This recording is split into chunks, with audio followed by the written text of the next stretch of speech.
Mas o que leva ao casamento ao fracasso? Primeiro, a área sexual, a área íntima. Vamos para a primeira carta de Paulo aos Coríntios, capítulo 7. É um texto que não é muito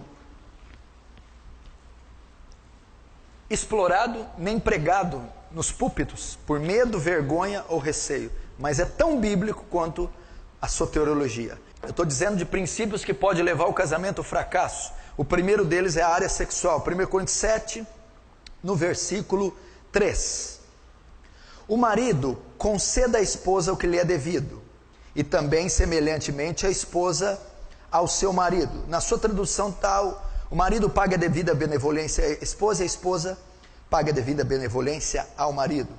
A mulher não tem poder sobre o seu próprio corpo, e sim o marido. Também semelhantemente o marido não tem poder sobre o seu próprio corpo, e sim a mulher. Até aqui. Primeira recomendação de Paulo. Paulo está escrevendo aos casais cristãos, aos casais de Corinto, aos casais crentes, a maridos e a mulher. O capítulo 7 ele está tratando do casamento. No início do capítulo, ele vai dar ênfase a uma área que a igreja não dá ênfase, a sexualidade do casal. Olha o que ele está ensinando ao casal crente. Olha o que ele está indicando. Maridos, satisfaçam vossas esposas sexualmente. Esposas, satisfaçam seus maridos sexualmente. Tem gente que acha que o sexo é pecado, que o sexo foi um distúrbio do pecado ou uma criação demoníaca. Em hipótese alguma. Provérbios capítulo 5, Deus diz: desfruta com a mulher da tua mocidade. O sexo é bom, o sexo é santo, o sexo é puro e o sexo é legítimo.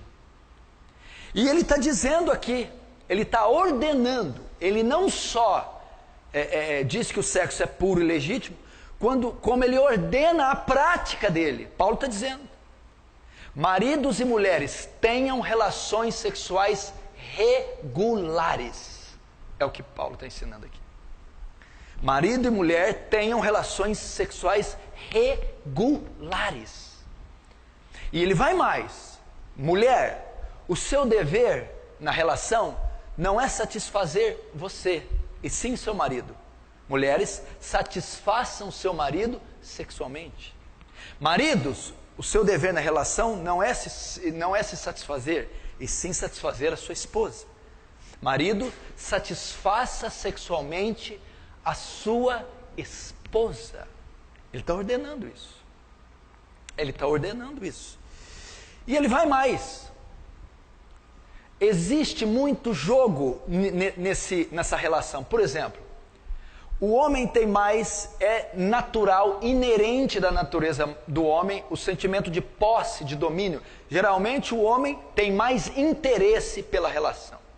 A mulher, sabendo disso, muitas vezes faz jogo, chantagem, e usa disso.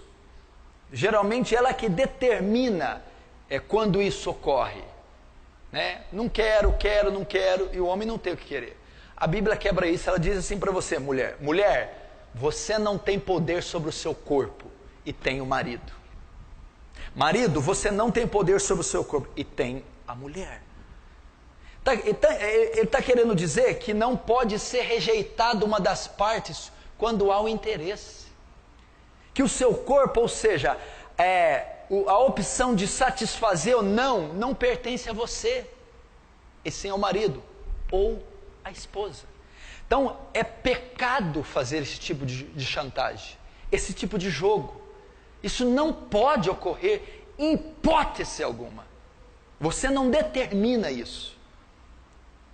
Não, eu não quero, não vou fazer, ou eu vou usar disso para alcançar um interesse meu.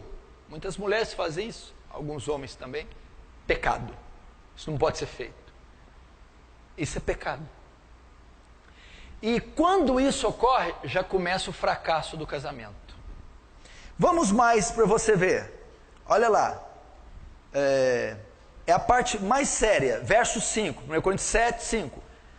Não vos priveis um ao outro, salvo talvez por muito consentimento, por algum tempo, para vos dedicardes à oração, e novamente vos ajuntares, para que Satanás não vos tente por causa da incontinência. Aí, amém? Até aí. Não vos privais uns aos outros. Paulo está dizendo, não deixem de ter relações regulares. Não deixe de ter.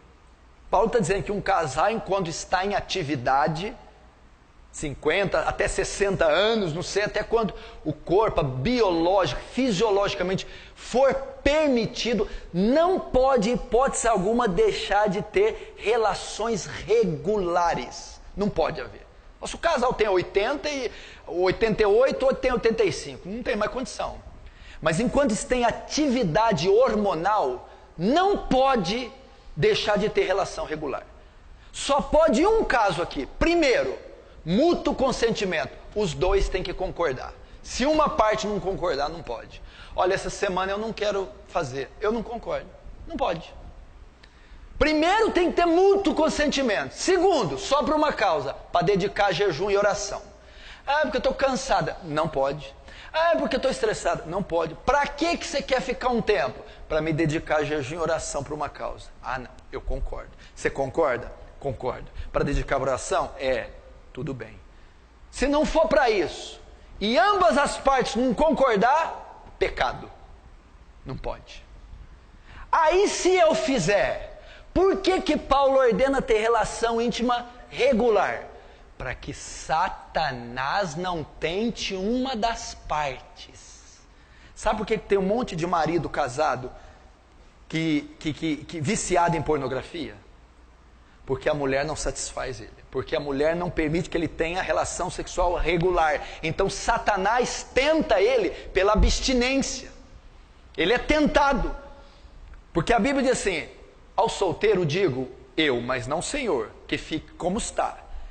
Mas se não pode ficar como eu, é melhor casar do que abrasar. Na NVI, é melhor casar do que viver ardendo de desejo. Uma vez que a mulher não tem relação sexual regular com o marido, ele fica ardendo de desejo. E Satanás tenta ele, para ele suprir a tensão sexual em outra fonte. Pornografia, adultério, prostituição.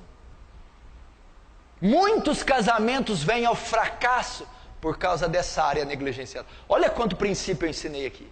Olha quanta coisa tem numa simples relação. Olha quanta coisa. Você está entendendo? Tenha relações regulares. Não quero. Só se as duas partes concordarem e para se dedicar à oração e jejum. E isso aqui destrói casamento. Isso aqui não é pregado, não é ensinado, não tem livro escrito, seminário, ninguém fala disso aqui, porque não pode falar no púlpito. Mas não pode falar no púlpito. Tem um capítulo inteiro destinado para isso. Como é que não pode falar no púlpito? E está cheio de esposa de pastor sofrendo, é um horror. Está cheio de casal de pastor, essa vida aqui é uma lambança. Pastor que pornógrafo, pastor que não supre a mulher, e aí vai, porque não lida com essa área. Cheio de diácono, obreiro, cheio de crente dentro de igreja, que é uma baderna nessa área aqui. Não tem zelo, temor, reverência, respeito com esse princípio, que é seríssimo. Então, o primeiro princípio que destrói um casamento, a relação. Por quê? Porque, olha ele, quem que Paulo apresenta aqui, o personagem que Paulo convida? Satanás. Ele vai vir. Ele vai jogar o teu marido na mão de outra. Ele vai jogar a tua mulher na mão de outro. Ele vai jogar material. Ele vai fazer o seu marido ou sua mulher suprir a necessidade de outra forma. E a forma pecaminosa.